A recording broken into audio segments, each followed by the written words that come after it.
Welcome to this webinar. This is going to be a fast-paced 1 hour. So I have lots of content, and I have visuals, and I have audio. So get as many people from your office in the room as possible so you can all get to hear and watch what I'm going to be doing. The more perspectives you have on this subject matter, the more lively the discussion is going to be. Like in anything else in life, there is more than two sides to every story. And people see what they want to see, and people hear what they want to hear. So get lots of people watching this, and let's have a nice, lively 1 hour program.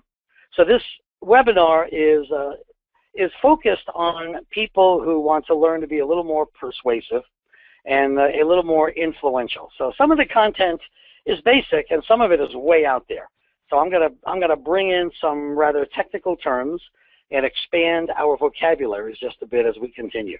I urge you to interrupt if something happens that you either didn't want to understand, or you want to hear differently, or you want to hear again. Interrupt the webinar, and let's answer the questions and make this as lively as we possibly can. So as we begin, we start with what is called phone call inquiry positioning.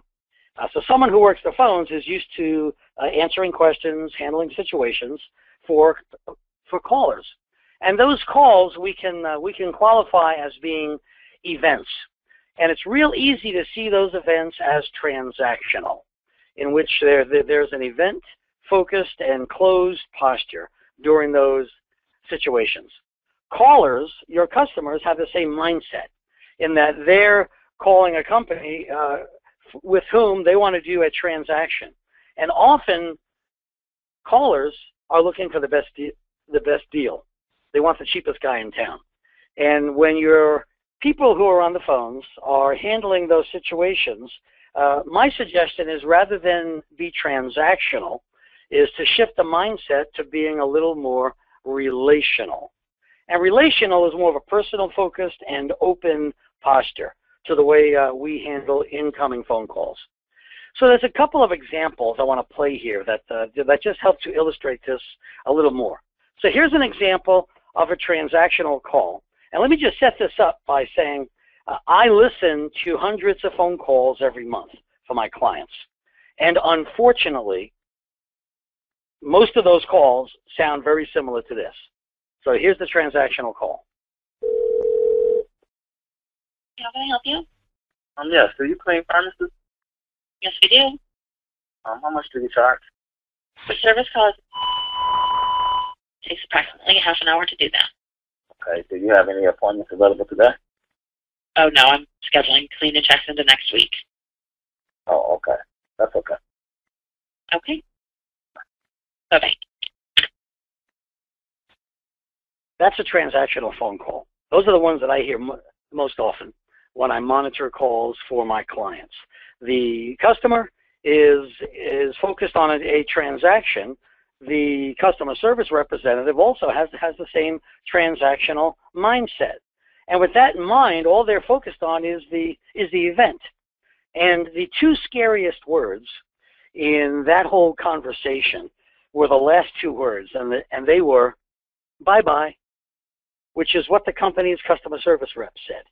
You had a customer on the phone asking a question, and rather than trying to establish a relationship, the person said, bye-bye, and the customer went away. They were invited to go away. So let's take a little different take and look at a relational method of handling an incoming call. So this is a call that covers the relational aspect pretty well, in that you hear the give and take, you hear the questions, and you see the call going in a completely different direction. Here we go. It's a great day here at Cavalry Heating and Cooling, where it's always 72 degrees. This is Danielle speaking. How can I make you smile today? Hi there, Danielle. My name's Wade Boyd. I got one of your guys' little letters in the mail, and I thought I'd check it out and see what you guys could do for me. All right. Well, my job is to make sure I get you the right help. I'm one of the client care representatives here. So in order for me to serve you better, Let's start with gathering some information. Who do I have the pleasure of speaking with? So there's a beginning to a phone call where someone calls, they got a flyer in the mail, it could be a deal, it could not be a deal, but what Danielle is doing is a different take on that event. What she's doing is she's extending an invitation for more of a relationship. So she used some very important mannerisms, tone of voice, and language to get there. And one of the words that you heard Danielle use during that thing was, I need to gather some information. In all of our customer relationship interactions, words matter. And if we'll get anything across in this webinar, it's that words can be something to make an event better or worse. Getting the right words down helps to improve our customer interactions. So the word gather implies something positive. It implies harvesting. It implies a positive future. And so a word like saying, I just need to gather a little information, as Danielle does, it has that nice pleasing tone. Now, maybe it's not 72 degrees where you work. In Danielle's office, it might be. But she's got that greeting that uses what's called a little bit of misdirection. And I'll focus more on that in just a few slides on the PowerPoint. But that's the difference between a transactional and a relational mindset during a phone call. So some of the specific things that phone people should be paying attention to are the vocal tone and what the customer is hearing. So there are 5 components of a good telephone voice. The foundation is the pace at which a person speaks. The pace of speech is the glue that holds everything else together. Your words, your tone, your articulation, everything else goes out the window if the pace of speech is not correct. Proper pace of speech should be about 120, 140 words per minute, which is about the pace at which I'm speaking right now. When people get into the afternoon, they've been handling calls all day, and the pace of speech picks up just a little bit, they start to get to about 160 words per minute. Once that happens, they start to lose the benefit of good intonation and articulation. So pace, that's the glue. That's the foundation. The second component is the tonality. The tonality is the melody at which a person speaks.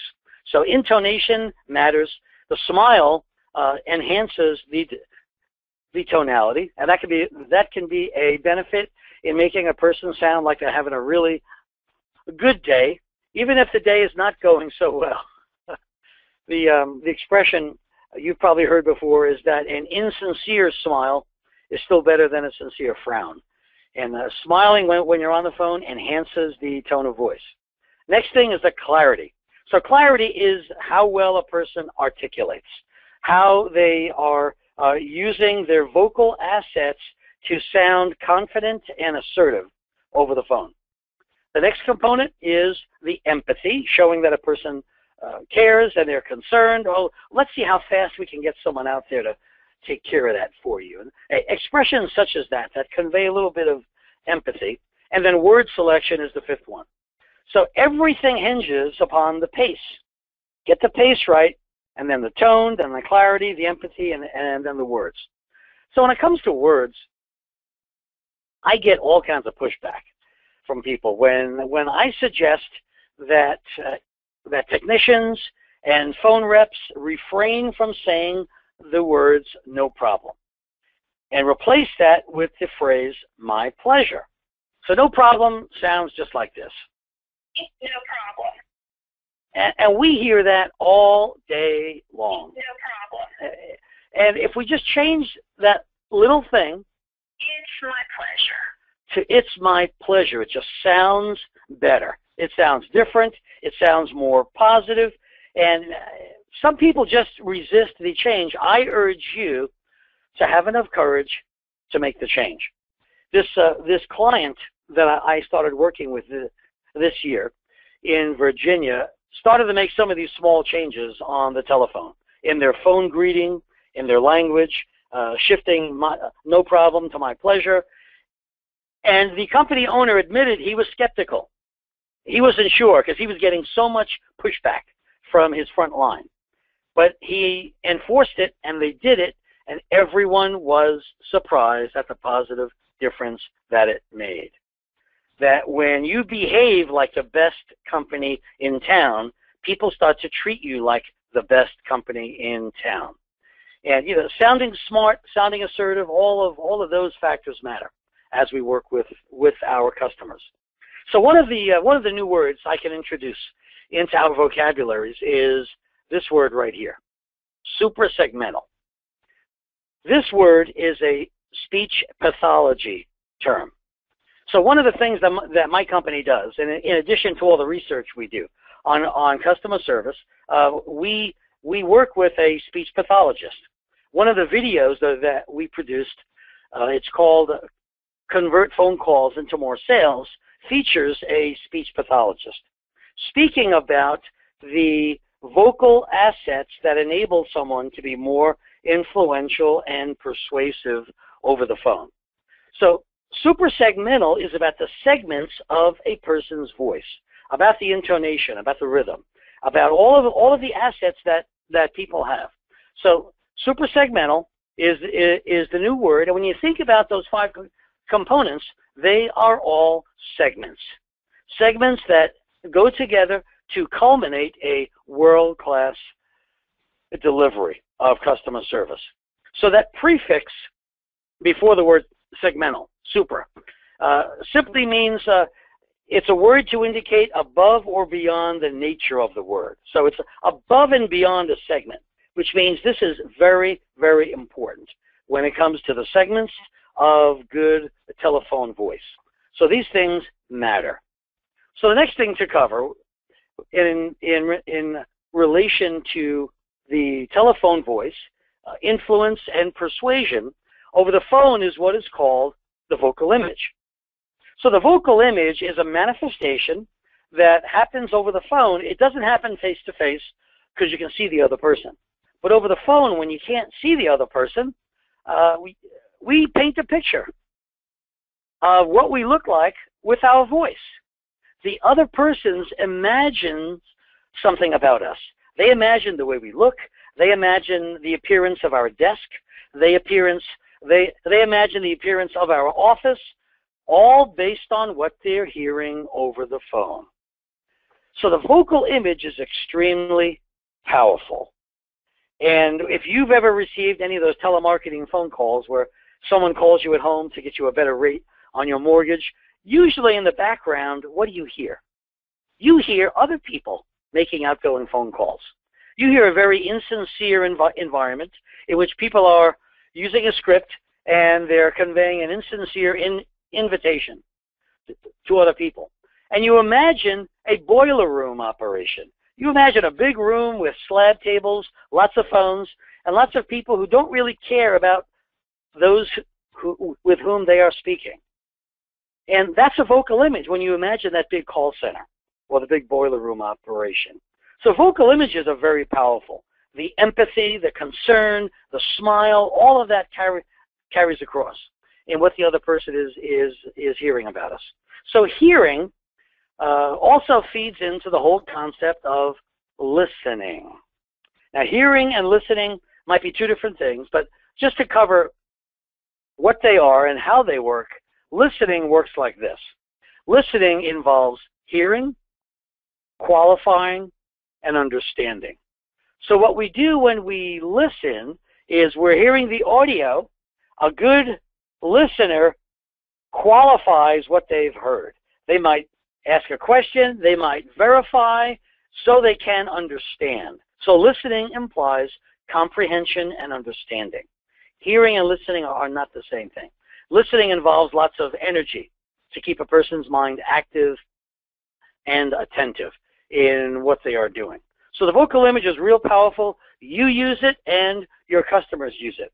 And it conveys much about an organization.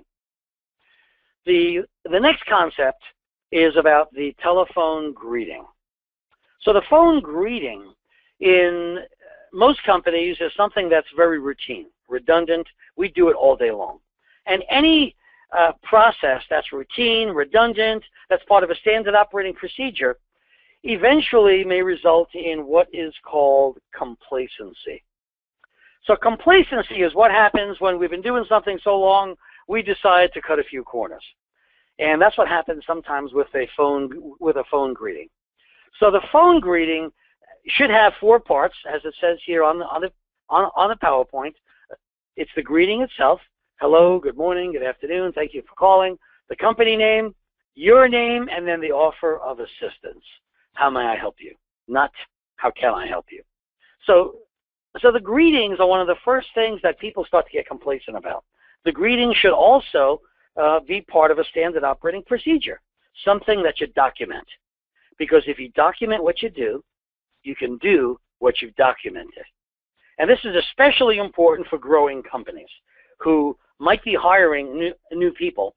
If you've got your greetings written down, some of your scripting written down, it makes it a lot easier to get new employees back on board and operating within the parameters of your standard operating procedures. And this also involves those 5 voice components that we spoke about earlier. So those things, they matter. So here's a couple of greetings I want to convey to you, because I've got so many examples of phone calls. Here's a service company's greeting. You ready? Morning, Dave. Sounds right, speaking. So here's what happens when a person starts to speak somewhere between 160 to 180 words per minute. You probably didn't get the company name, so I'll play it again. Morning, Dave. Sounds right, speaking. Did you get the company name? Probably not. And this is what happens when those components are not working to your advantage. You lose the clarity, you use the vocal tonality, the empathy. It just sounds like you're going through the motions and that you don't really care. So again, pace of speech, it's the glue, and you can hear it there. So here's Danielle's greeting. It's a great day here at Cavalry Heating and Cooling, where it's always 72 degrees. This is Danielle speaking. How can I make you smile today? Well, I love Danielle. She is wonderful. You can she answers the phone like that all day long. The right tone, the right smile, the right pace. You can hear the whole thing comes together. And if you don't think this is important, I want to challenge that. I urge you to enforce these behaviors on your company's front line. Let me just take this moment here to do a shout out to some of my PHCC friends. If anyone on the call is in any of the chapters where Rocco Fana might be the executive director, here's a shout out to Rocco Fana. A shout out to Tracy Threlfall out in California. I hope everything's going well out there. To Kim Gill in Colorado. Hope that chapter is doing well. To Ken Melius in South Dakota, and lots of the other chapters in which I have worked. If you're on this call, it's great to have you here, and I hope things are going well. Okay, let's continue. So we just did the greeting, and one of the things you heard me mention earlier was the term misdirection. Now, misdirection sounds like a negative term. What it actually is a technique used by magicians. So a magician will often be doing something with their left hand. Maybe they're holding a red scarf, or they've got something else in their hand to capture your attention so they can misdirect you with their right hand. So misdirection is what magicians usually do. The telephone greeting can be the same thing. And I have found that when we elevate the service we provide by exceeding anyone's expectation with a pristine, well-paced greeting, we become the best company in town, which is what we want to be. So, customers expect a routine greeting, perhaps. But when a usual expectation is exceeded, it's a nice, positive form of misdirection. You take things to a much higher level. And, customers don't always have in mind that they're going to hear something so pristine. And when they do, their expectations are exceeded. they're enlightened, and they start to feel a lot more positive about the company by which they are being served. So these phone calls of which we are referencing, there is a hierarchy and an anatomy by which these calls can be handled. So my rendition of an anatomy is by using a pyramid. So when it comes to phone calls, the bottom of the pyramid should be preparation. No one should be on the phones unless they are mentally, physically, and emotionally prepared. It is not a job for amateurs.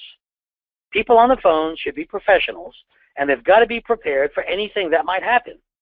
There's a phenomenon I've seen happen back when I was a service manager, and the phenomenon is called the dreaded morning call. So any of you who are on this webinar, you may have had one of those where you might get the worst call first thing in the morning. It's someone who may have had a problem the day before or overnight, and they get on your website, they see what time you open, and if you open at 8 a.m., at 8:01, their phone call is coming in. And if you're not ready for that call, it could be a wipeout. So those dreaded morning calls are a real phenomenon. And preparation is key for anyone who works on the telephone. So preparation is followed by being ready to listen, having a pen in your hand, writing things down, capturing key terms, and relaying them back to the customer for verification. Remember when we covered listening, a good listener hears and qualifies. So part of the qualification is capturing details and then verifying them. After the listening in the hierarchy is the empathy, part of those 5 vocal components, again, just demonstrating that we care. And in the midst of any phone call, there may come a time where the customer service rep is going to need to ask some questions to get to closure. And the questions may be of a large variety, but people need to be fearless and confident in themselves and in the service that their company delivers. To ask these questions in such a way so that they sound like they are a benefit. So fearlessly asking for referrals, for orders, for an upsell, for an appointment, that's the way those questions need to be asked. So here's a few examples of the way questions can be asked during phone calls. Here's one. Which option works best for you? Real simple. If you're in the midst of a phone call, you're conveying a few different ways in which you can help a client. A question might just be, which option works best for you? Or here's another example. When would you like to schedule this service? So when would you like to schedule the service? Again, confident and authoritative and assertive. And the other example? Among the solutions that we discussed, is there one that stands out? There you go. Another way to ask the question. So these should all be written down in your offices. They should be part of a glossary, part of your standard operating procedure. So the greetings, the questions that you ask, the routine information that you use all day long, don't assume people know it. Get it written down. If you document what you do, you can do what you've documented. And one of the best ways I have found to improve anyone's telephone performance is to record them. There's nothing more excruciating than hearing the sound of your own voice. So whenever I coach with anyone, boy, people cringe and they make all kinds of funny faces when they hear their own voice. But it is a learning opportunity. So if your phone system has the capability to do that and you have the phone recordings, use them. It doesn't have to be exhaustive. Invest 30 minutes a week if you're a supervisor or a manager of a service department. And coach people, find a positive phone call, find a call in which some improvement might be needed, and do one of each for each customer service rep, and get their feedback. I assure you, as excruciating as it is for someone to hear their own voice, once they hear what they sound like, changes will be forthcoming, and it's how people improve. So the next facet, as part of this, is when you ask questions, stop talking right after the question. Even though there's an awkward 5, 6, or 7 seconds of silence. This is where many adults blow it. They ask a question, and then there's that awkward pause, and the phone professional may get a little antsy, so they start to talk again. And that's a mistake. After you ask a question, stop talking. And sure enough, there's going to be an awkward pause. Let it happen, and just wait for the customer's answer. Okay, the next thing I want to cover has to do with the investment that is made when it comes to incoming phone calls. So the best way to make this illustration is with a supply chain.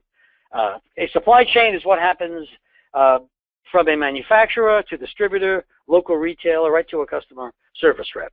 And the way supply chains work, if there's a break anywhere in the chain, everywhere downwind of that break has an issue. But in the service industries, when you think about investments, look at all the investments that manufacturers make and distributors make and a local service company makes. Lots of money being invested so that the phone can ring. So the question that company owners and managers have to keep researching and asking themselves is, what does it cost to make the phone ring? I assure you, after you do the research, you'll find out it's not cheap. It costs a lot of money to make the phone ring. And our role is to get a return on that investment. So here's another example of a transactional phone call. Hey, how you doing, John? I was calling wondering, how much did you guys charge for an inspection on the furnace?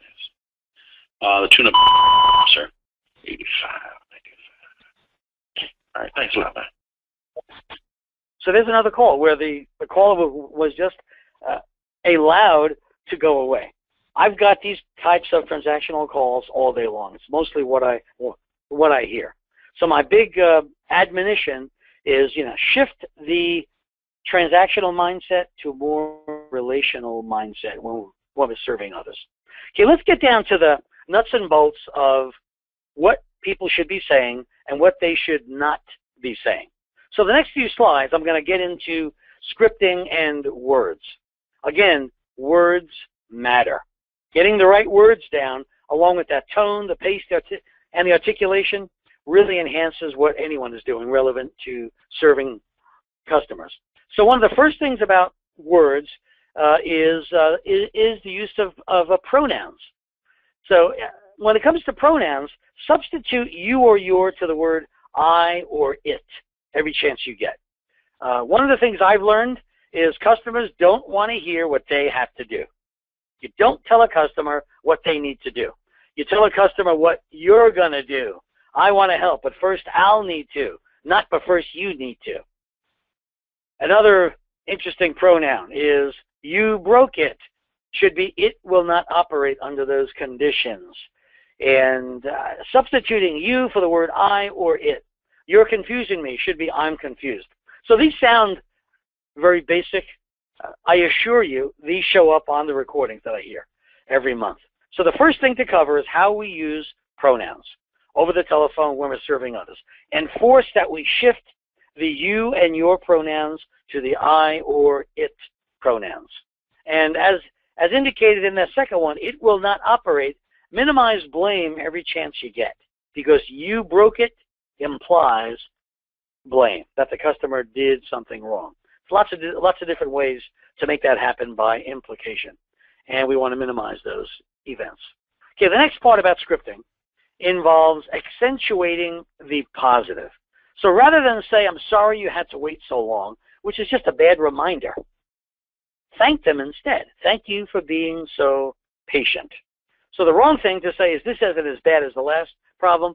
This is much better than the last situation. Try to remove the word problem every chance you get. Replace problem with the word situation or event. And then your problem is really serious. This situation is a little different. So rather than really serious, it's a little different. And you can attenuate some of the severity of what a customer may be hearing relevant to that. So reframe the verbiage every chance you get and use euphemisms in some of your company's scripting. Okay, another scripting idea involves empathetic language. So we covered this earlier. It's no problem. It should be my pleasure. And it's a game changer. It sounds simple. It sounds basic. I get pushback. Enforce it. You will start to see the difference in your own company. And enforce it among internal customers as well, among the coworkers. So when you start to enforce it among the coworkers, regardless of how much pushback you get, people start to think and act a little differently. We sound a little smarter when we use the right terminology. Empathetic language relevant to inquiring about a person's name. What's your name, or who are you should be with whom am I speaking? Often I hear people say, who am I speaking with? And when they do that, they're putting the preposition at the end of the sentence, the preposition being the word with.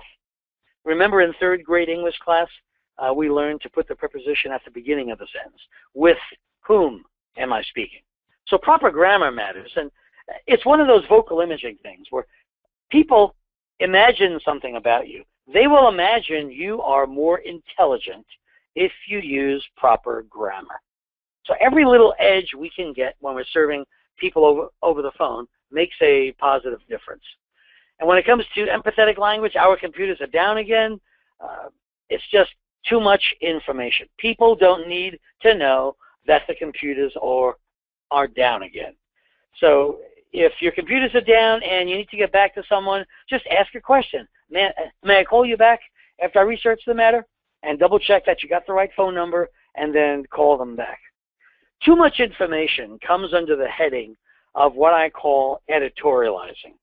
So usually when I work with technicians, and I do lots of that. My company has written a college curriculum for trade technician, customer service, and soft skills. So when I'm teaching at a trade school or I'm teaching at a distributor's training center, and there's technicians in the room, one of the concepts I have to continually go over is editorializing. Editorializing simply means talking too much. And it's what happens when someone says more than they need to say. And when customers hear more than they need to hear, editorializing often makes things worse. So similar to what we went over previously, when you ask a question, you stop talking. If you were to start talking again because of the awkward silence, that would be editorializing.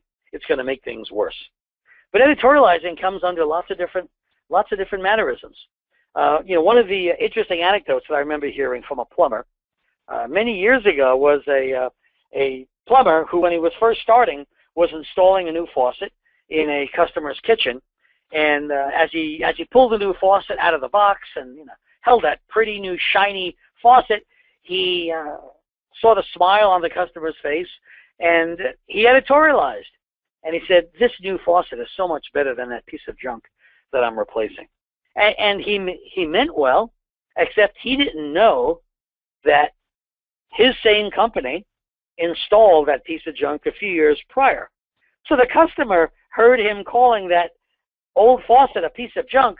The customer got on the phone, called the office, got his boss on the phone, and said, "I've got your technician in my kitchen telling me that that top-of-the-line faucet you sold me a few years ago is a piece of junk.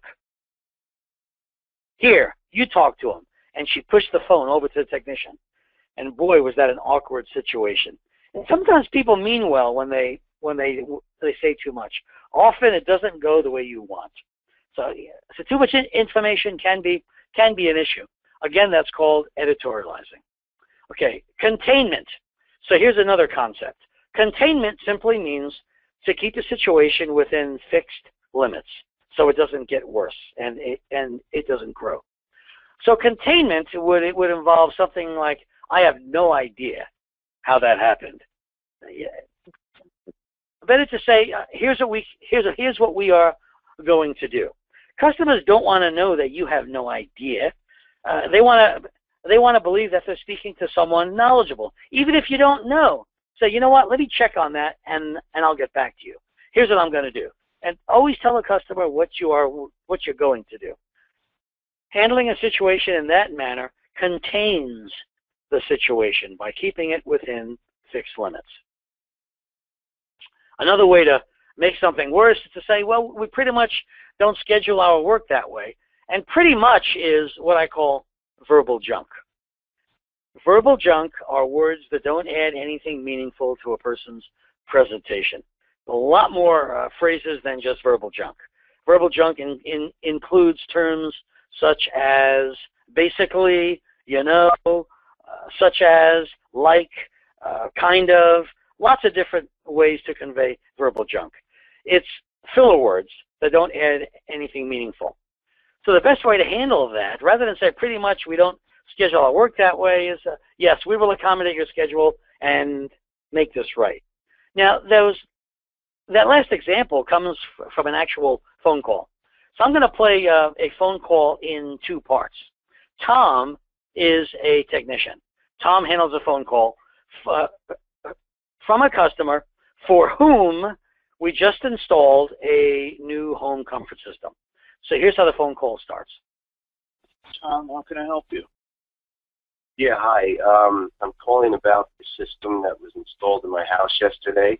All right. Doesn't work. No heat this morning. Thermostat, which was set at 68, is at 64. Nothing's running. I don't ignore it. Doesn't matter what it is. It should be working flawless. All right, there's the first few seconds of that phone call. Tom had a dreaded morning call. First call of the morning, someone that we just installed something for yesterday. He was not prepared. So remember the pyramid, that first level, be prepared for anything that can happen. Tom has got the deer in the headlights look. He's not sure what to do. This customer was actually being pretty calm for someone who had a system installed yesterday. But then the call continues, and here's what starts to happen. Well, here's what's going to happen. Since, you know, I can't be inconvenienced again, here's going to be the deal. My wife is going to give a phone call to your company, but every time she says she's going to be there, that's when someone's going to be there. We pretty much don't. Well, am I being unreasonable here? See, I've been a 16-year customer. I've had 2 systems installed. When I pay for something, I want it to deliver. Wee doggies. Well, not going too well. So things started out poorly, and then they got worse. Tom did not recover, and then the customer started to lose it a little bit. Tom lit the customer's fuse by not being assertive, not being authoritative. You can hear the monotone tone of voice. So that's what happens when someone is not prepared during situations that can happen over the phone. Some customers call because there's a problem. Our job is to make sure the problem does not get worse. And we use all of our vocal attributes to enable us to get there so that things don't get worse. So say what you can do, not what you can't do when you're working with customers, especially when there's a problem, like this one here.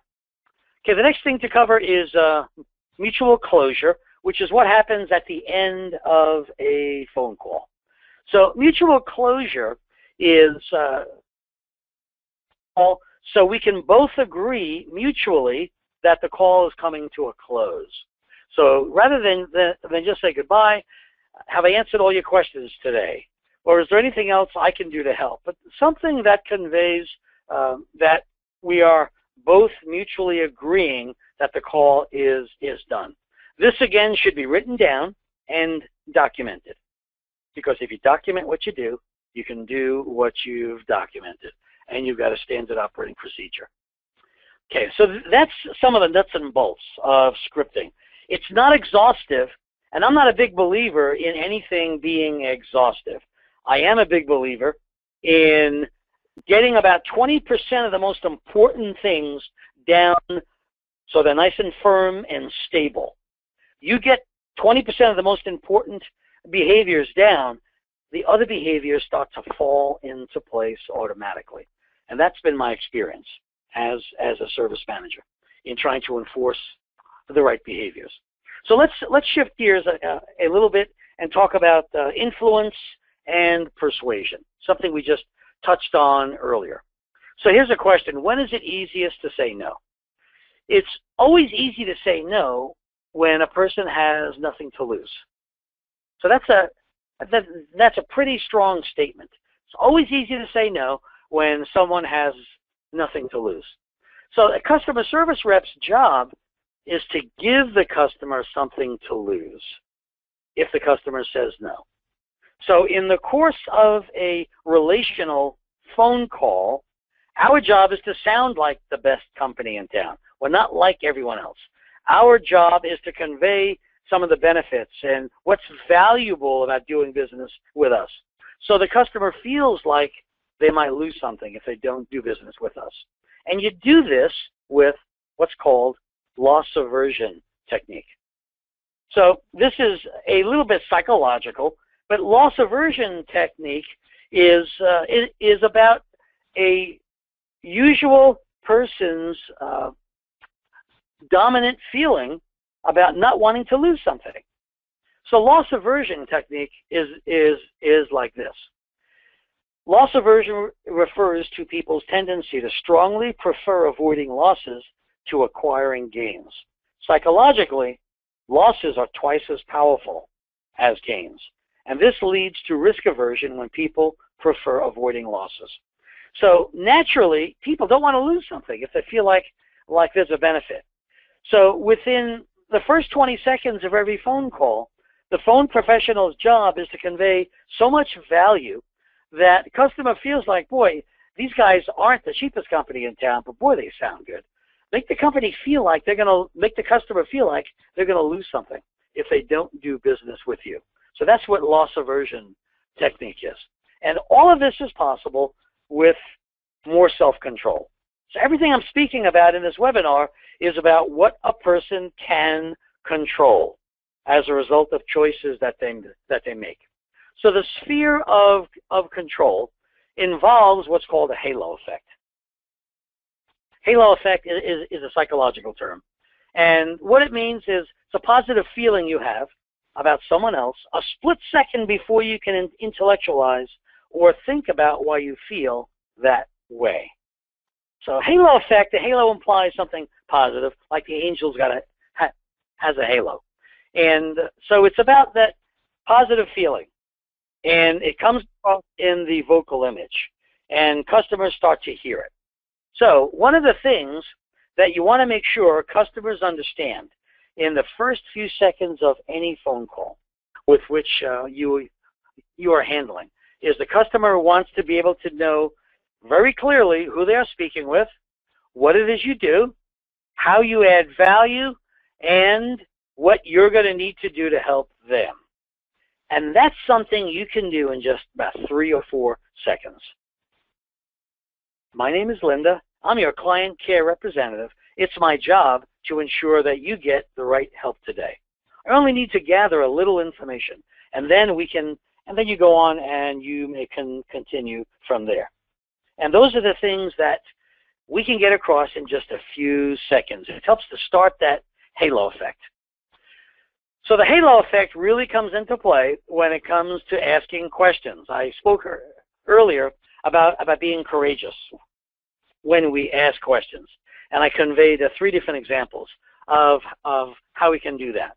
So asking questions involves not being a coward, because some people fear risk, or they fear failure, or they feel offending someone. But if you work for the best company in town, there's nothing you're going to say to offend someone, because your service is the best. Does it cost more than the competition? Perhaps, but you know you are worth every penny. And it's your job to convey that value to the customers who call your company.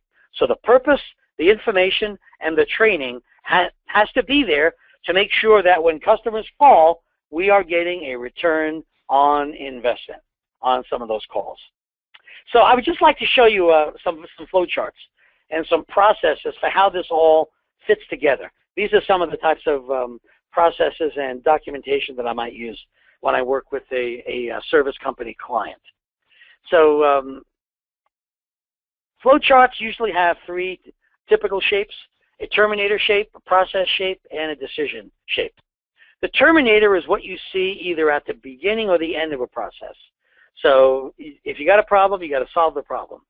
The process is what you do. You might greet the customer, you might listen and convey empathy, and then the decision shape are questions that you might ask yourself. Is the situation stable? Or is it a call for sales or service? And usually there's one or two directions in which the decision shape leads to in the form of any process. So a process flow chart can look something like that. Kind of hard to see on your screen, so I'm going to break this up into a couple of different segments so we can enlarge that. But you can see in the top part of this, the first part of the process is what? It's preparation, the beginning of that pyramid. Get into character, facial expression, smile, posture, tone, articulation. Psych yourself to 100% closure. Follow the process. Split-second adjustment. It's within our sphere of control. Are you smiling? If you're not, do the split-second adjustment. Start smiling. If you are smiling, then you convey the greeting. Thank you for choosing so-and-so. This is, how may I help you? Are things stable? If they're not, get them stable. If you need to do the split-second adjustment, you do that. A split-second adjustment is something you do in a second or two. It's where you might take a slow, deep breath. It's where you might force a smile onto your face. It's a quick split-second adjustment. And after you prepare, get into character, smile, greet, then it's time to listen. Mental focus, take notes, active acknowledgement. You do all the things that you have to do when you're listening. You're qualifying so you can understand. And then the bottom part of that process, this part here, is where you convey the empathy. Oh, that's so inconvenient. Let's see how fast we can get someone out there. Is everything stable? If it's not, you do a split-second adjustment. You get things stable. You go to the empathy, you ask questions, and the question might be, would you like us to come out there today? May I please have the address? And there's lots of other questions that you can ask. But what I just illustrated for you is a sequence of events. Every documentation regarding a process should have a sequence so people know where they start and where they end. And without a sequence, people start to imagine where they're supposed to start. Get it in black and white. If you don't have it in writing, if it's not documented, all you have is the vapor of a previous conversation or the talk we had during an employee meeting. And the one thing about vapor, it evaporates into nothing. So black and white on paper, get things documented, something that you can actually use. So when you're asking, it may be for a referral, an order, an upsell, or an appointment, but enforce that we ask 100% of the time. So I've got an actual process that I've used with clients on how to transfer incoming phone calls. This is something every company deals with, and if anything can hurt a relationship during a call, it's what happens when we have to transfer a call. I'm sure you've all experienced this. So the key things to focus on when we transfer is that you explain why, ask for permission, you see if the transferee is available, and if they're not, here's what you do. If they are available, then you make an introduction. So these are the four things you do when you're transferring a phone call. When you put them into a process, the process may look similar to this, where you've got an inbound phone call, and I assure you, improperly transferred calls, they will kill sales if you don't get this done right. Because customers start to think right off the bat, what a bunch of bozos, if you can't transfer a call correctly. So this involves everyone within the company. So people in dispatch, people in service, people in finance, every part of the company.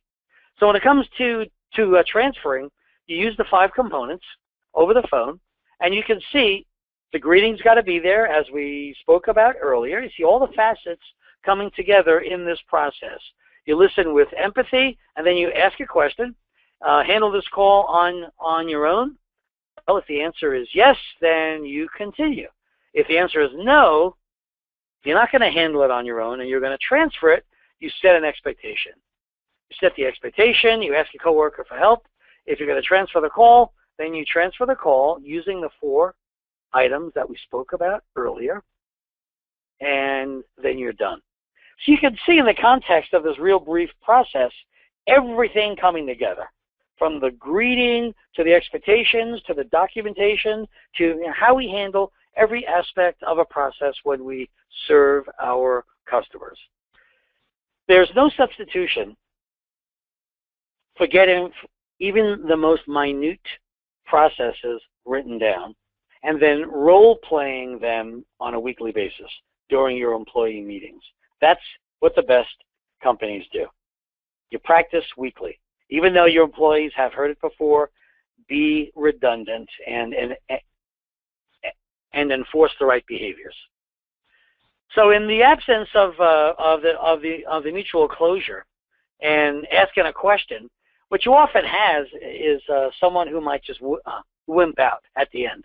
So I use this illustration of a football field where someone gets close to a touchdown.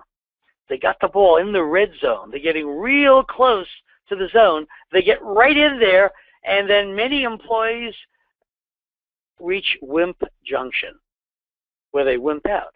They either don't ask or they ask as though they're apologizing. And that's not the way to ask. You ask with authority and with certainty. You have to believe you're the best in town before anyone else is going to believe you. And those are the things a phone professional does to make sure they can serve customers in the best fashion and get as much new business and scheduled appointments as possible when they're serving customers. So this has been a fast-paced 1-hour webinar. I thank you for everyone's attention, and my contact information is on the screen there. So one of the interesting things that you can research, and it's on my blog on my website.